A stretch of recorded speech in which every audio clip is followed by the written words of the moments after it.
Victor Shi. This is Victor Shi. It is Friday, May 5th. President Biden announced his bid for president last week, and with Gen Zers and millennials making up the largest voting bloc of any generation in 2024, that begs the question of how do President Biden and the Democratic Party reach young voters?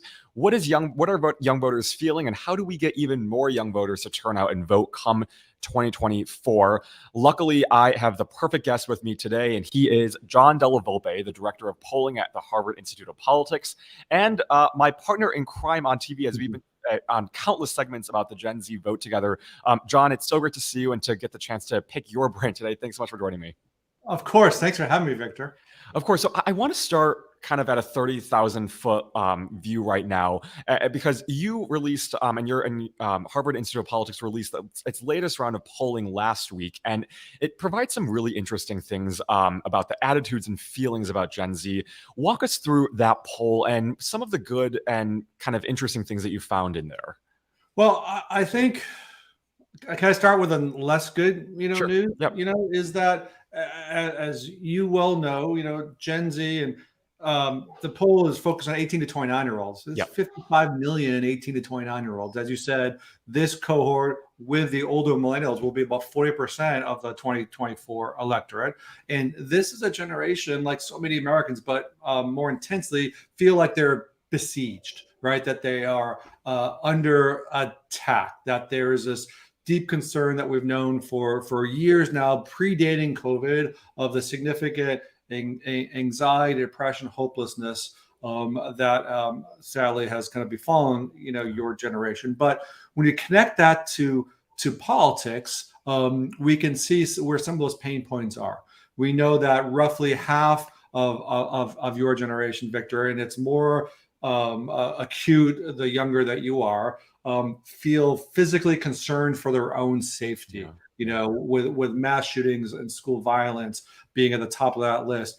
We also found in this Harvard poll kind of the reverse, I think, of the American dream, where 3 out of 4 young Americans believe that almost anyone in this country could one day be homeless.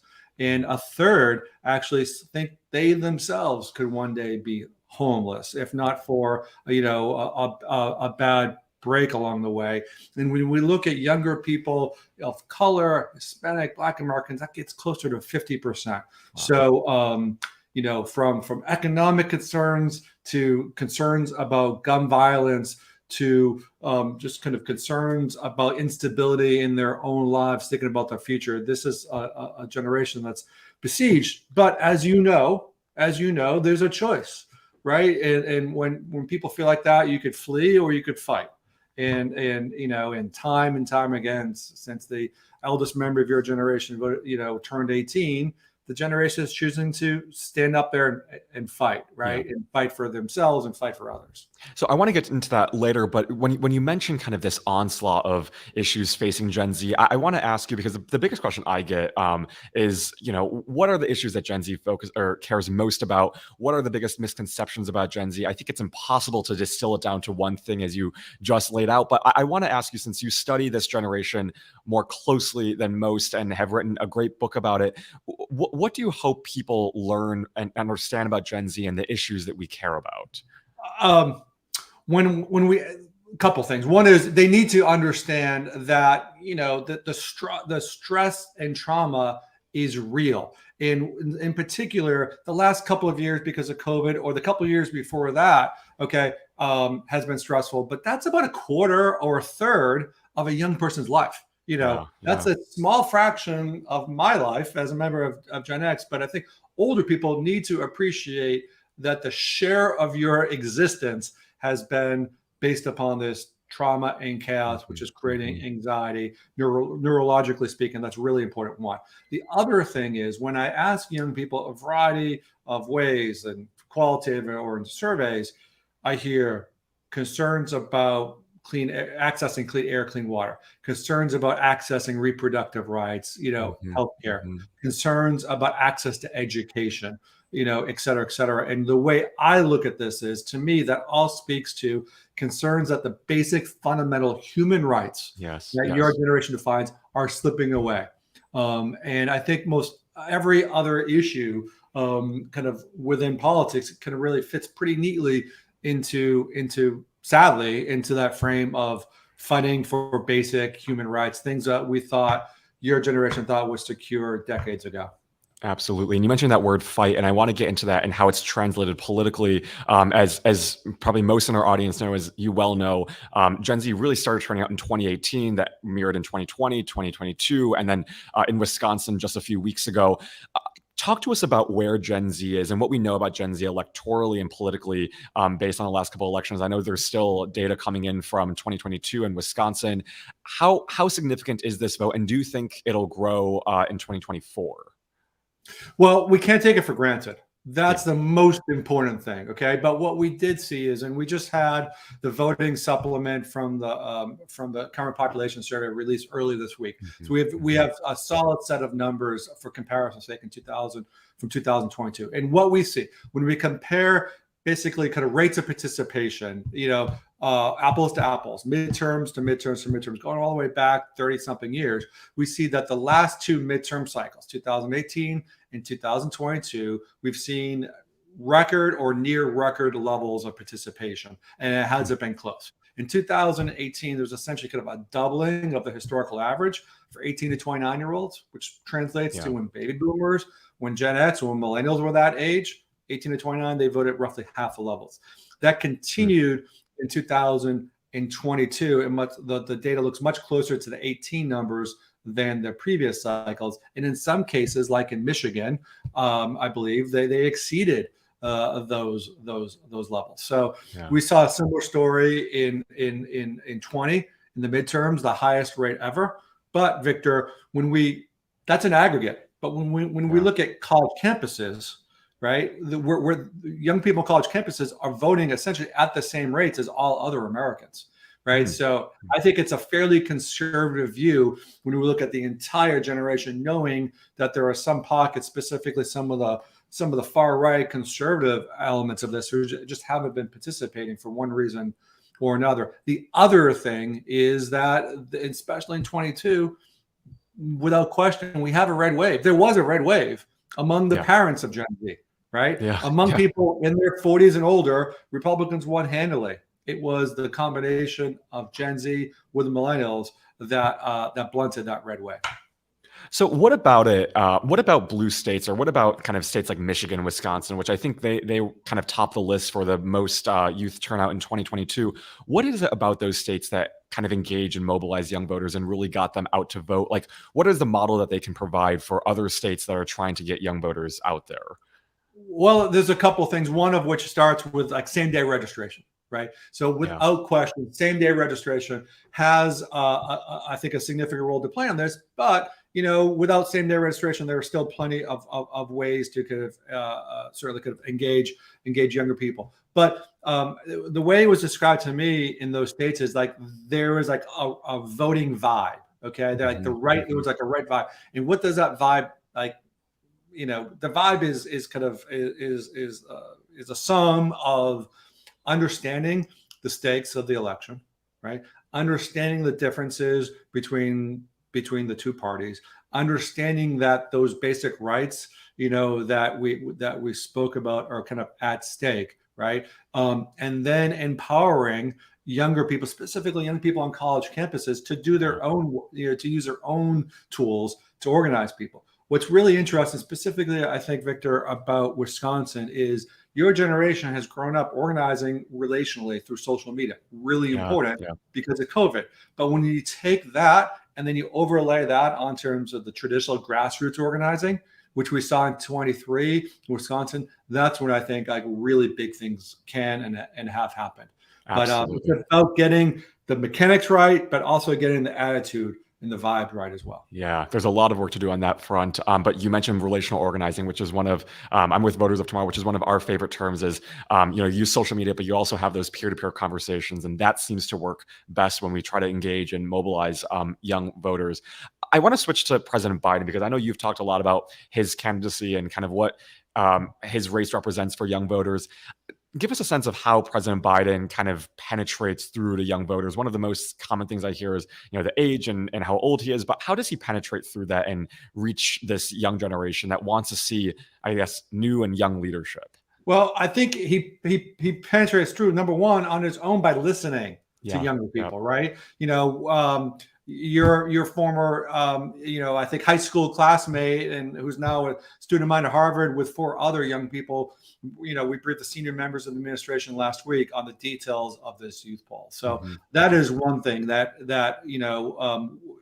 we need to continue to tell a story to kind of empower the voices of young people. Thankfully, there's a White House who's prepared to listen and to integrate these things. That's kind of one. Okay. The second thing, though, is, again, what's the vibe? And the vibe is that younger people turned out in record numbers for a very specific agenda, right? And that agenda was to address climate, to address gun violence, right? To kind of create jobs for the future. I could go on. And a lot of that agenda, most of that agenda, has been student loan debt, of course, right? Have we made progress or on our way to make it even more significant progress? So I think it's critical, especially at this early stage, that the president and his team and folks like yourselves, right, show those kind of receipts for what young people got in terms of for their participation in 2020, and to remind younger people that the job, I'm not necessarily quoting him, but the job isn't done yet, right? And that rather than just speaking to one person and one movement, there's now a whole infrastructure, I think, within the MAGA party who's lining up to basically, restrict, and to kind of restrict the rights that so many young people care so deeply about. You've also been beating the drum about the importance of Kamala Harris being on the ticket and the level of young support for Kamala Harris compared to older generations. Talk more about the significance of her, because I don't think there's enough attention on that. Listen, Victor, it's nothing that I was looking for, right? I read polls. I wake up every morning, I read polls. In the last 3 weeks, I couldn't not notice this, and what I'm talking about is Vice President Harris's incredibly strong, ratings, on a variety of measures with younger people, her approval, her favorability, her preparedness for the future, et cetera. Not only is she polling well, but she's polling well on essentially kind of any metric, regarding any elected official in office today. And this is a very significant generation gap. It's not good because older voters, right, are, have a 20, think of her significantly less favorably than younger voters, but she's connected with younger voters. The answer is why.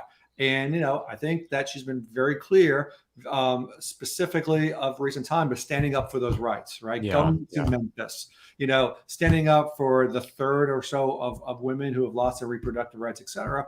That's part one. And if you take that, I think what young people care so deeply about is they see themselves represented in her, right? And who she is and her background and what she represents, I think also goes a real long way to begin to build some of that trust. I completely agree. My final question to you is, this is also a question I get a lot, is what can older people do to support young people ahead of 2024? Well, they can, there are so many things. And I do think it creates opportunities for all of us. One is they need to appreciate the anxiety and the mental health things. That's one, right? The second thing is that they need to make kind of these issues a priority in terms of where they vote. Okay. The way in which a young person, the way in which an older person thinks about their taxes, that's the way a younger person thinks about living and dying, is what they tell me. Right. So I think by focusing on the issues that are affecting not just the next couple of years, but the next couple of decades, literally, the future of their children and their grandchildren. I think if they have that mentality, think about those people more vulnerable than themselves, I think that goes a long way to kind of building these coalitions that can hopefully kind of create the progress that's required in this country right now. I agree. John Della Volpe, thank you so much for all that you do. And thank you so much for joining me this morning. Thanks for having me. Of course. Thanks so much. See you.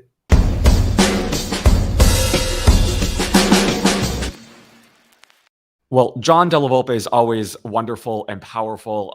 If you haven't checked out his book yet, you should check it out. It is called Fight, How Gen Z is Channeling Their Fear and Passion to Save America. It is compelling. It is gripping. You don't want to miss that. He has a great book out. And check out his Harvard Youth Poll and what the Harvard Institute of Politics is doing. It's doing some phenomenal work, kind of giving the country a sense of where Gen Z is, really putting their finger on the pulse. And John is one of the leading voices to represent this generation, kind of what we're feeling. So thank you, John, for coming on. Hopefully all of you will check out his book. Again, it's called Fight, How Gen Z is Channeling Their Fear into the Ballot Box.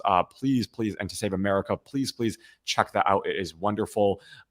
Just a couple of things before I let you all go. The first is this morning there was some new news about the unemployment rate and the jobs report. It's a phenomenal piece of report. Just some top lines. The unemployment rate is now at a 54-year low. The last time it was at this number was 1969. At 3.4% is now the unemployment rate, which is a record low in over 54 years. As I said, 253,000 new jobs were added in April, which is far higher than expected. And here's also some good news: 4.7% Black unemployment rate, which is the lowest Black unemployment rate ever. So just amazing kind of top line figures. Also, we saw expansions in key industries. So just amazing economic and news and a great jobs report.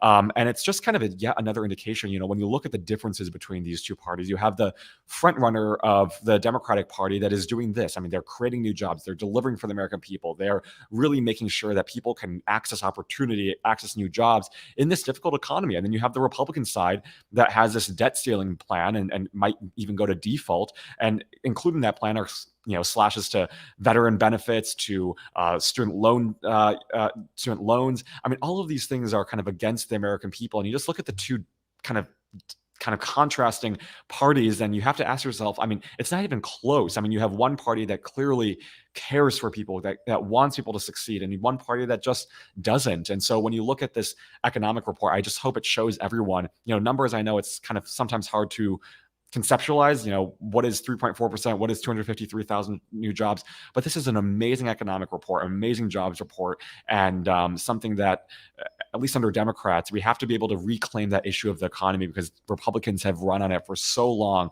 We have to be able to be the party that says, look, no, that party is not doing anything about the economy that would help you. At least look at our numbers, look at what we've done, look at our record. And I think the numbers speak for themselves. So some amazing reporting. And just an update on the special counsel front. Special counsel Jack Smith apparently has now obtained confidential cooperation of someone who worked at Mar-a-Lago and who can possibly help figure out whether Trump hid documents.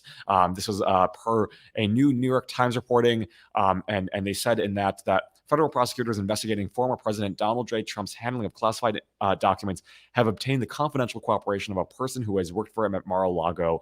This is pretty big. And they went on to say, at the heart of the inquiry is whether Mr. Trump sought to hide some documents after the Justice Department issued a subpoena last May, demanding their return. In the past few weeks, at least 4 more Mar-a-Lago employees have been subpoenaed. So some pretty fast-paced stuff going on there, and I know we'll all be tuning into what Jack Smith does in these next couple of weeks, because I think he's like I said yesterday, I think he's getting there, and he's just waiting for kind of that final straw to drop. And so we'll see what happens on that end, but I will keep you all posted. Next week we have some more great episodes of On the Move. You're not going to want to miss them. I'll be back every day at 8 a.m. Pacific, 11 a.m. Eastern, right here on youtube.com/Politicon. Be sure to like and subscribe so you don't miss an episode. And I will be back next week. Have a great rest of your Friday and have a wonderful weekend. I will see you next Monday.